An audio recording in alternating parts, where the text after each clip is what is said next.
자, 이제 실체법상 4개의 청권 중에서 마지막에 해당하는 불법행위에 근거한 손해배상청권 잠깐 보도록 하겠습니다.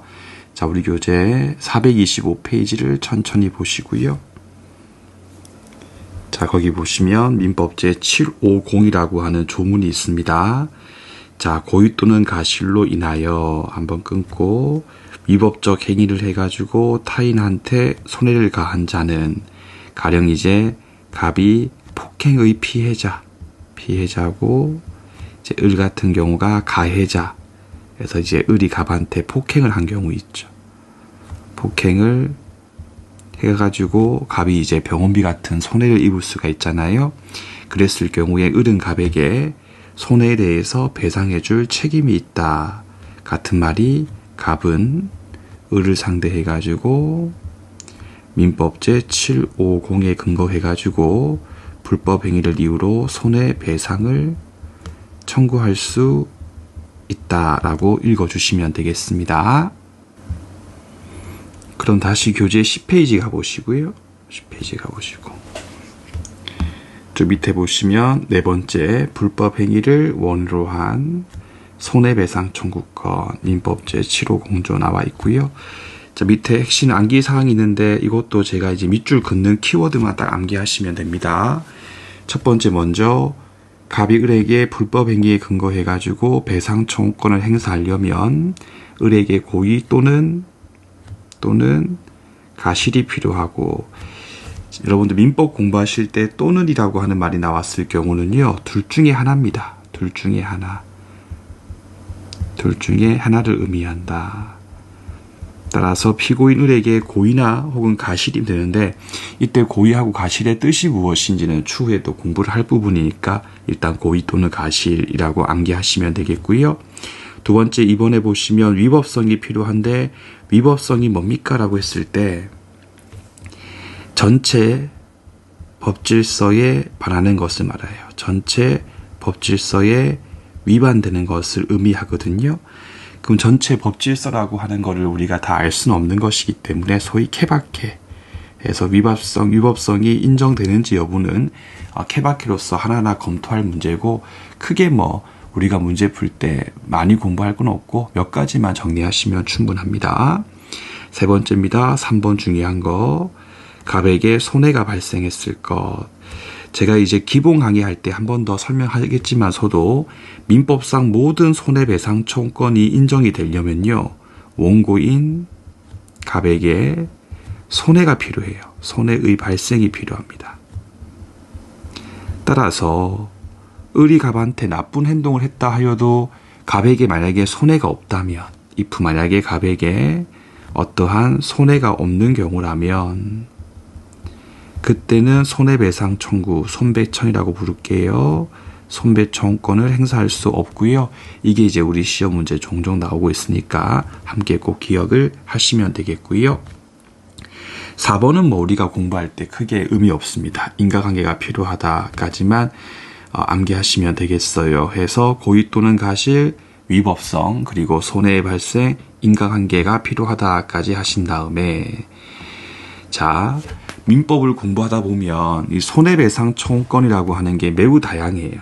손해배상 청구권이라고 하는 것이 매우 다양하게 나오거든요. 근데 다 같은 손해배상 청구권이 아니고요. 각각 특징이 있고 제가 또 기본 강의, 민총 강의할 때 앞부분에서 미리 또 강의를 하겠지만 한 번 더 미리 하고 갈게요, 여러분들. 그럼 결국 대표적인 손해배상 청구권은 크게 두 가지가 있다고 보시면 돼요. 우리가 아까 봤던 거 있죠. 계약상, 채무 불이행을 이유로 한 배상 청구권이 있고 근거 규정이 민법제 390이라고 하는 조문이 있고요.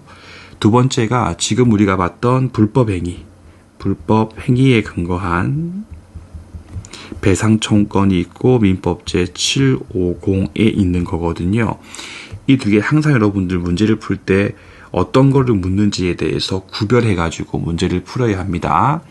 해서 이제 민법 공부를 할 때 어려움을 느끼는 이유 중에 하나가 뭐냐면 똑같은 손해배상 청구권이 아니고 어느 하나는 위에 거에 대해서 묻고 있고 또 어떤 경우는 밑에 거에 대해서 묻고 있는데 요거 둘 사이에서 아무런 이제 구분을 하지 않고 문제를 풀거나 답을 외워버리면 시험장에서 문제를 풀 수가 없게 되겠죠. 그러면 요 두 가지의 근본적인 차이가 뭐냐라고 물었을 때 가령 갑하고 을 사이에서 그냥 갑이 지나가던 행인이었어요. 행인인데 을이 갑한테 폭행을 가한 경우 있지 않습니까? 자, 이때 만약에 첫 번째 갑이 을에게 계약상 체불에 근거해 가지고 손해배상을 청구할 수 있는가 이렇게 물은 경우 있잖아요. 그럼 우리 한번 연습해 볼게요. 제가 아까 강의할 때 계약상 체불에 근거해 가지고 손해배상 청구권을 물으려면 일단 기본적으로 1단계 갑하고 을 사이에서 계약이 성립하고 그죠? 2단계 성립된 계약이 유효했을 때에 갑이 을을 상대해 가지고 계약상 체불에 근거한 배상 책임을 물을 수가 있지 않습니까? 근데 사안의 경우는요. 그냥 갑이 행인이었고 갑하고 을 사이에서 계약 관계가 한 번도 성립된 적이 없거든요. 그러니까 1번을 충족하지 못했기 때문에 을은 갑을 상대해 가지고 계약상 근거한 체불에 근거한 배상 청구권은 행사할 수 없다라고 문제를 푸시면 되는 거예요. 반면에 갑이 을을 상대해 가지고 해서 불법 행위에 근거한 배상 청구권을 행사할 수 있는가 없는가를 물었을 때 요때 이제 1번과 2번의 차이점에 대해서 극명하게 보이는데 다시 위에 우리 목차 4번의 핵심 암기사항 다시 읽어봅시다. 갑이 을에게 불법 행위에 근거해 가지고 손해배상 청구권을 행사하려면 을에게 고의나 가실이 필요하고 을의 행위가 폭행 등 전체 법칙을 봤을 때 위법성이 인정되고 갑한테 손해가 생기면 되는 거지. 불법 행위에 근거한 손해배상 청구권의 경우는 처음부터 갑하고 을 사이에서 계약의 성립이라고 하는 것이 갑하고 을 사이에서의 계약의 성립이라고 하는 것이 처음부터 불요 요건이 아닌 거예요. 즉 갑하고 을 사이에서 계약이 성립돼 있건 혹은 없건 관계없이 방금 봤던 고의가실, 위법성, 손해의 발생, 인과관계 그 네 가지 요건만 구비하게 되면 민법 제7호 공조에 근거해가지고 손해배상 책임을 물을 수가 있는 거거든요. 따라서 사안의 경우에 비록 갑하고 을 사이에서 계약관계의 성립은 되지 않았다 하여도 갑은 을을 상대해가지고 을이 고의에 근거해가지고 폭행을 했고요. 폭행이라고 하는 것은 갑의 신체적 법익을 침해함으로써 당연히 위법성이 인정이 되는 것이고요. 갑한테 병원비 같은 것들, 손해의 발생 등 또 다 인정이 되는 것이기 때문에 갑은 을을 상대해가지고 계약상 체불 책임은 물을 수가 없겠지만 민법 제7호 공조에 근거해가지고 불법 행위에 근거한 손해배상 청구권은 행사할 수 있다까지 구분해가지고 이해를 하시면 되겠습니다. 이때 이 두 가지의 이러한 차이점이 민법 총칙 등을 공부할 때 정말 중요하고 자주 사용되고 있는 법리이기 때문에 다시 한 번 더 압축 정리해 볼게요. 자, 시험 문제에서 혹은 판례에서 원고 갑이 피고 을에게 계약상 채무 불이행을 이유로 손해배상을 청구할 수 있는가라고 물었을 때는 갑하고 을 사이에서 계약의 성립이 필요하고 성립된 계약이 유효했을 때 가능하다.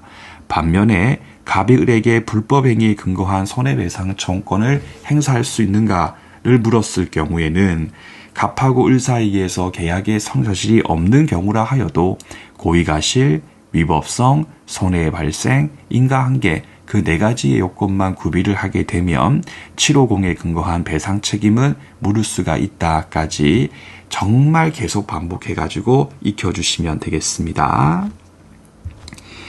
자, 이제 그러면 여러분들 우리 이거 한번 해볼게요. 이제는요. 자, 우리가 제일 처음에 공부를 이제 인문특강 시작할 때 제일 처음에 권리라고 하는 것은 크게 두 가지의 경우로 나누어진다. 첫 번째가 특정인이 갖고 있는 채권이라고 하는 게 있었고 말고 특정인이 물건에 대해서 직접적으로 지배하는 소유권, 물건이라고 하는 게 있었다라고 출발했습니다. 이랬을 때 여기 있는 소유권에 기한 물건에 기해서 나오는 권리가 바로 소유권에 기한 물청이었죠. 소유권에 기한 물청이다. 제가 지금 하는 판서는 한번 쭉 따라 쓰시면서 암기를 도모하시고 정리하시면 아주 좋을 것 같습니다. 그럼 소유권에 기한 물청은 또 크게 두 가지가 있었죠. 첫 번째가 민법 제213조에 근거해가지고 내 건데 네가 왜 가지고 있니? 빨리 돌려줘 라고 해가지고요. 소유권에 기한 반환 청구권이 있었고, 두 번째가 민법 제214조에 근거해가지고 내 건데 왜 내 땅 위에 네가 건물을 지었니? 건물에 대해서 철거해줘. 내 땅인데 왜 네 명의로 등기를 했니? 그 등기 빨리 지워줘, 말소해줘 라고 하는 소유권에 기한 방해, 배제 청구권. 요 두 가지의 권리가 있었다까지 떠올려 주시면 되겠습니다. 예, 그리고 채권을 보시면요. 세 가지가 있죠. 자, 갑이 을한테 계약에 근거해가지고 돈 달라. 특정인이 특정인에게 가지고 있는 계약상 청구권도 채권에 기초한 권리고요. 두 번째가 부당이득 반환 청구권. 부당이득 반환 청구권. 갑이 을한테 부당이득 반환 청구권도 채권에 기초한 권리고요. 방금 우리가 공부했던 불법행위에 근거한 손해배상 청구권. 불법행위에 근거한 손해배상 청구권의 경우도 채권적 권리에 해당하는 거예요. 그럼 크게 이 네 가지의 권리 중에서 계약상 청구권하고 부당이득 반환 청구권하고 불법행위에 근거한 배상 청구권의 경우는 채권에 해당하는 것이고, 이 소유권에 기한 물청이라고 하는 것은 물건, 소유권에 기초한 권리다까지 먼저 확인하시고요. 그래서 이제 우리가 공부를 할 때 여기 있는 소유권에 기한 물청은 우리 시험 범위는 아니지만 물권법 영역에서 공부를 하게 되고, 나머지 위에 있는 세 가지의 경우는요, 채권법 영역이고 이제 우리 시험 범위에 속한다까지 일단 큰 기억을 하시면 되겠습니다. 그리고 여기 있는 계약에 근거한 청구권의 경우는 발생 원인을 보면 계속했지만 갑하고 을 사이에서 뭔가 계약을 했다. 그러니까 매매 계약이죠. 뭔가 계약을 했다 해서 갑하고 을 사이에서 계약을 했기 때문에 갑이 을에게 아이패드 달라라고 할 수가 있는 것이기 때문에 계약상 청구권의 발생 원인은 계약이고요. 요 계약이라고 하는 말을 달리 얘기해서 법률행위라고 생각하시면 됩니다. 법률행위. 그래서 앞으로 민법 조문 읽으실 때나 혹은 기본서 판례 같은 거 볼 때 법률행위라고 나오면 쉽게 갑하고 을 사이에서 매매 계약했다라고 생각하시면 돼요. 그런데 여기 있는 부당이득 반환 청구권의 경우는 민법제 제가 741조에 근거해가지고 요건 검토를 했고, 불법행위에 근거한 손해배상 청구권의 경우는 민법제 750에 근거해가지고 요건에 대해서 검토했죠. 그래서 밑에 있는 이 두 가지의 경우는 갑하고 을 사이에서 계약에 근거해가지고 생기는 것이 아니라 민법제 741 또는 민법제 750이라고 하는 법률 규정에 의해서 생기는 거예요. 따라서 이걸 이렇게 책에서 설명합니다. 채권의 발생 원인은 크게 두 가지가 있다. 첫 번째가 법률행위, 두 번째가 법률 규정이라고 한다까지 들어주시면 되겠습니다. 그래서 우리 교재 15페이지 잠깐 가보시겠습니다. 15페이지를 보시고 내려보시면 목차 3번에 보시면 권리의 종류라고 하는 목차가 있거든요. 거기 보시면 목차 가번에 재산권이라고 돼 있고요. 같이 봅시다. 물건이라고 하는 것은 권리자 갑이 X라고 하는 물건, 그 물건이라고 하는 것을 읽을 때는 물건에는 부동산이 있고 동산이 있구나. 그 부동산의 경우는 토지, 건물을 의미하고 그 이외는 다 동산이구나까지 자연스럽게 익혀주시고요. 그래서 갑이 물건을 직접적으로 지배해서 배타적인 권리를 의미하는 거고, 맞죠? 주로 물권법에 의해서 처리가 이루어진다. 반면 채권이라고 하는 것은 특정인 갑이 다른 특정인 을한테 뭔가 행위에 대해서 뭔가 돈 달라 라고 하는 권리를 말하고 주로 채권법에 의해서 처리가 이루어지는데 그 뒤에 이러한 채권은 법률 행위 나오면 이거는 그냥 계약을 의미한다. 계약 또는 법률 규정해서 그 뒤에 부당이득, 불법 행위에 의해서 발생한다. 결국 이 말이 바로 방금 했던 거.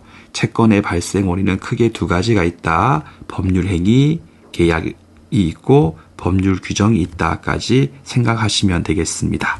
알겠죠? 그러면 이제 민법 기본 강의를 하기 이전에 민법에 있는 계약들 중에서 중요한 거 몇 가지는 개념을 알고 들어가면요. 나중에 또 기본 강의 들을 때 어떤 판례라든지 제가 사례 설명을 할 때 쉽게 이해할 수가 있는 것이기 때문에 채권의 발생 원인 중에 하나인 법률행위, 계약이라고 하는 것이 우리 민법에 어떤 거가 있는지에 대해서 한번 검토를 해보도록 하겠습니다. 다시 우리 교재 여러분들 목차를 보시면요. 지금 목차에 페이지는 없는데 쭉 넘겨보시면 뒷부분에 제2장이라고 해가지고 계약 강론이라고 되어 있는 부분이 있을 겁니다. 한번 꺼내보시고요. 펼쳐보시고 자 보시면 첫 번째 증여계약이 있지 않습니까? 뭔가 공짜로 주는 걸 말하는 것인데 별표 하나입니다. 하나고요. 자 매매계약 같은 경우는 별표 2개. 아주 중요하고 제일 중요한 계약으로 보시면 되고 증여계약이 있고 매매라고 하는 계약이 있다까지 일단 한번 읽어주시고요. 그 다음 페이지 보시면 임대차 있지 않습니까? 이제 얘도 별표 2개인데 원래 과거에 25문제가 나왔을 경우는요. 그때는 적지 않은 분들이 이 임대차에 관한 부분이 조금 내용이 어렵고 양이 많은 편이거든요. 그러니까 한 문제 그냥 제끼자라고 해서 제꼈습니다.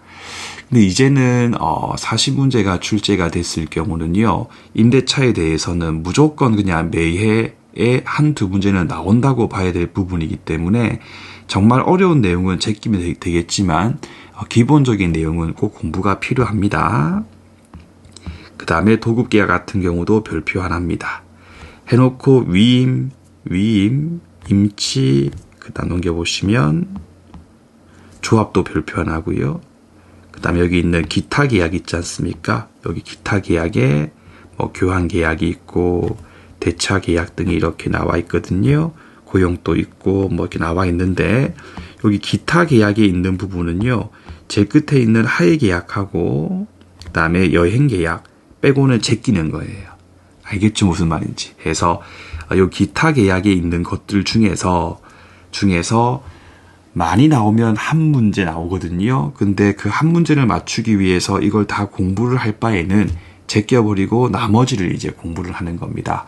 해서 모든 내용을 전부 다 공부할 필요는 없지만 또 수험생 입장에서 또 임의로 막 제끼면 안 되는 거고요.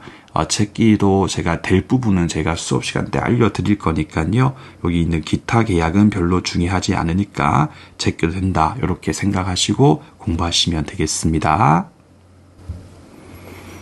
그래서 우리 교재의 340페이지를 보시겠습니다. 보시면 첫 번째 계약해가지고 증여계약이 나오지 않습니까? 증여계약.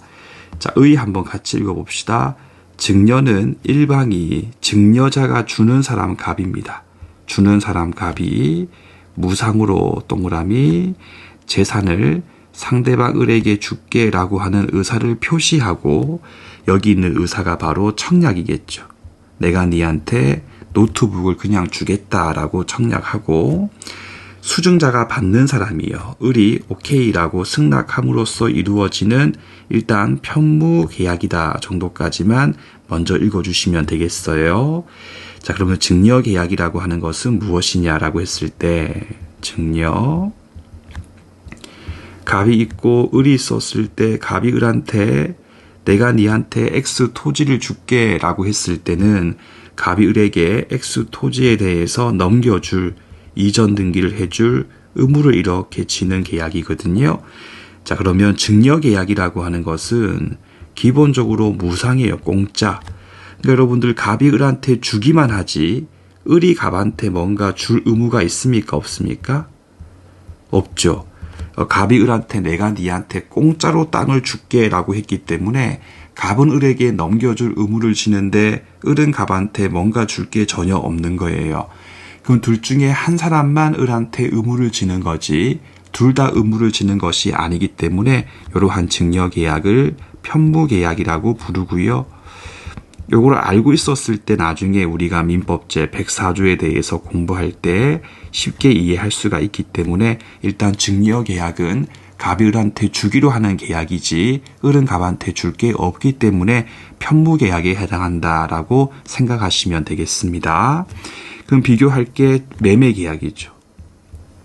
우리가 계속 인문특강 때 공부했지만 갑이 매도인이고 을이 매수인이었을 경우에는 갑은 을에게 X 아이패드를 넘겨줄 의무를 지고 그 다음에 을은 또 갑에게 매매대금을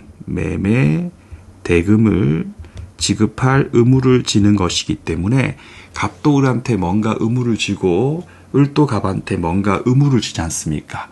그러니까 증여계약의 경우는 갑만 을한테 의무를 지는데 매매계약의 경우는 쌍방 둘 다 서로가 서로에게 의무를 지는 것이기 때문에 매매계약의 경우는 유상계약이고 쌍무계약에 해당한다라고 생각하시면 되겠습니다.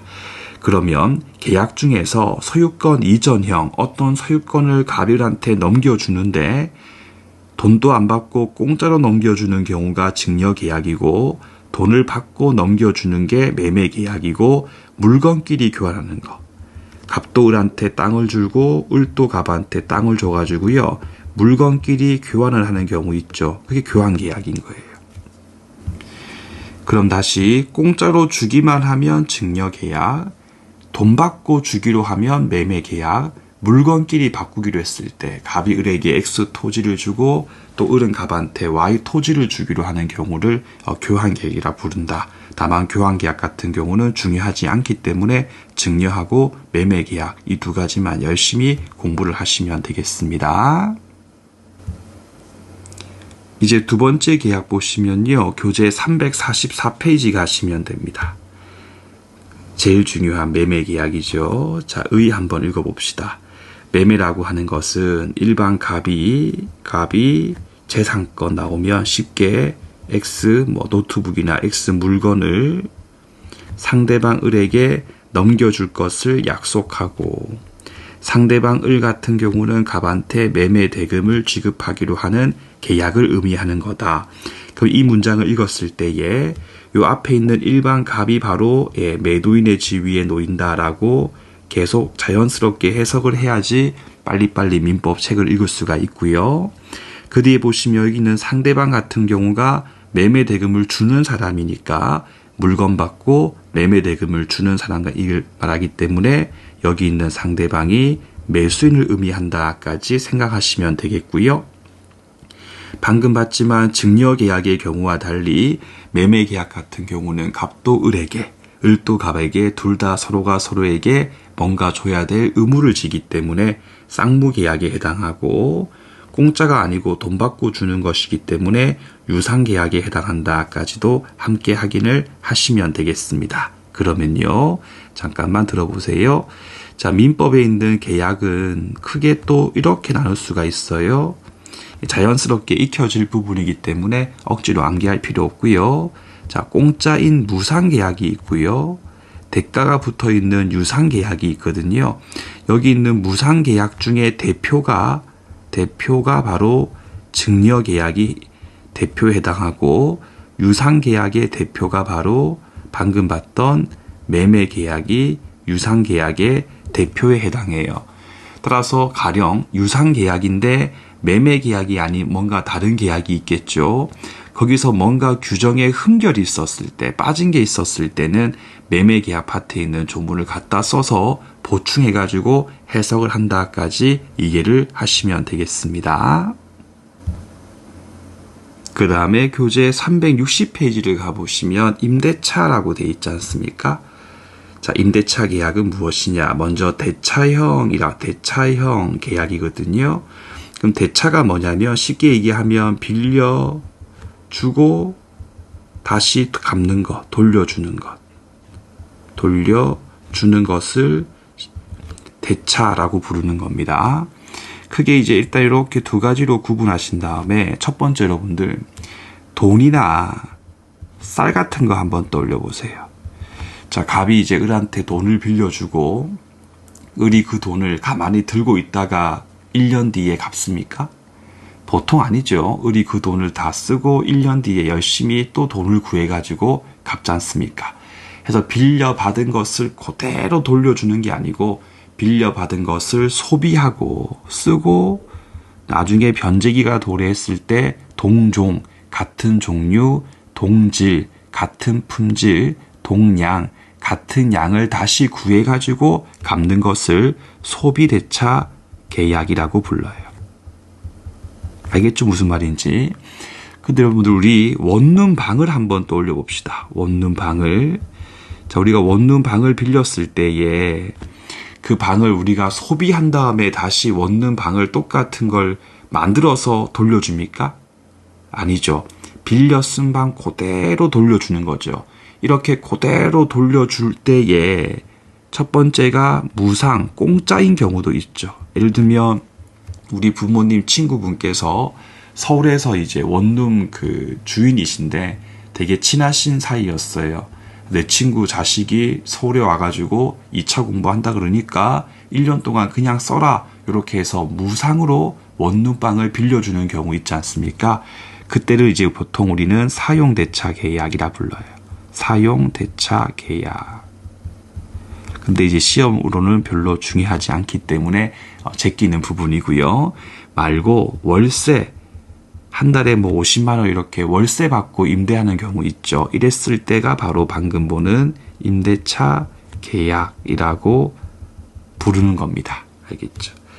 그 밑에 보시면 의 한번 읽어볼게요. 임대차의 경우는 일반 갑이 상대방 을에게 원룸을 사용 수익하게 할 것을 약정하고 상대방 을 같은 경우는 여기 있는 차임이라고 하는 게 쉽게 우리가 알고 있는 월세를 떠올리시면 돼요. 월세 줄 것을 약정함으로써 생기는 계약을 의미하는 거다.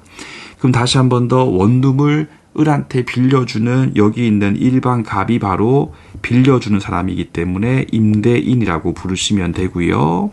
빌렸으면서 그 대가 차임에 대해서 갑한테 지급하는 여 뒤에 있는 상대방 을 같은 경우를요 임차인이라고 불러주시면 되겠습니다. 이때 여러분들 차임의 지급은 필수예요. 차임의 지급은 필수인데 비교해가지고 보증금은 필수는 아니에요. 따라서 갑하고 을 사이에서 임대차 계약할 때에 월세 차임이 없는 경우는 있을 수가 없죠. 왜냐하면 월세 차임의 지급이라고 하는 것이 필수 요소에 해당하므로. 그렇죠? 근데 보증금은요. 을이 갑한테 합의를 해가지고 보증금 500을 줄 수도 있고 안 줄 수도 있습니다. 알겠죠? 그래서 보증금의 존재는 필수가 아니다. 그런데 만약에 갑하고 을 사이에서 계약을 할 때에 합의해가지고 보증금 5천으로 하자라고 합의를 했고 을이 갑한테 보증금 5천을 지급을 했습니다. 근데 그 뒤에 이제 임대차 계약 기간이 끝나가지고요. 임대차 계약이 종료를 하게 되면 요때 을이 갑한테 행사할 수 있는 권리가 있어요. 을이 갑한테. 요것도 미리 알고 있으면 나중에 민총 공부할 때 큰 도움 되거든요. 자, 우리가 원룸방 구할 때 보증금으로 뭐 5천이나 500 맡기는 경우 있지 않습니까?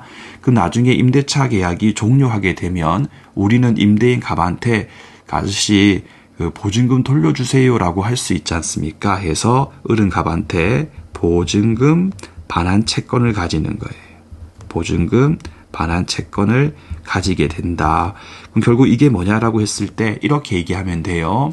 임대차 계약이 종료했을 때 임차인 을이 임대인 갑한테 과거에 지급했던 보증금에 대해서 반환 청구를 구하는 권리입니다. 까지만 기억해도 충분히 민총에 있는 어려운 판례 쉽게 이해할 수가 있기 때문에 보증금 반환 채권까지 기억하시고 다시 여러분들 임대차의 경우는 월세라고 하는 게 필수입니다. 근데 비교할 게 전세건이라고 하는 게 있거든요. 얘는 이제 물건이고 사실은 우리 시험 범위는 아닙니다. 근데 최근에 이제 최신 판례가 우리 시험 문제에서 한번 나왔기 때문에 제가 민총 중간 단계에서 설명할 건데 조금만 미리 비교해 보면요. 임대차 임차건이라고 하는 것은 월세가 필수고 보증금은 필수가 아닙니다. 그런데 전세건의 경우는 전세금이 필수죠. 전세금 3억. 전세금이 필수인 것이고 여러분들 전세건의 경우는 월세 준 적이 없죠. 전세금 5억을 맡기면 그 5억의 이자 상당 가지고 차임에 충당하는 것이기 때문에 전세건의 경우는 따로 차임이라고 하는 것이 존재할 수가 없는 것이다까지. 그렇다면 임대차인 경우는 차임 존재가 필수고 전세건의 경우는 차임이라고 하는 것이 존재할 수 없다는 점까지 기억해 놓고 강의를 들으시면 민법 총칙 통정허위 표시 파트에서 뭔가 하나를 아주 쉽게 이해할 수가 있을 겁니다. 일단 이만큼 보고요. 또 잠깐 쉬었다가 그 다음 계약들 보도록 하겠습니다.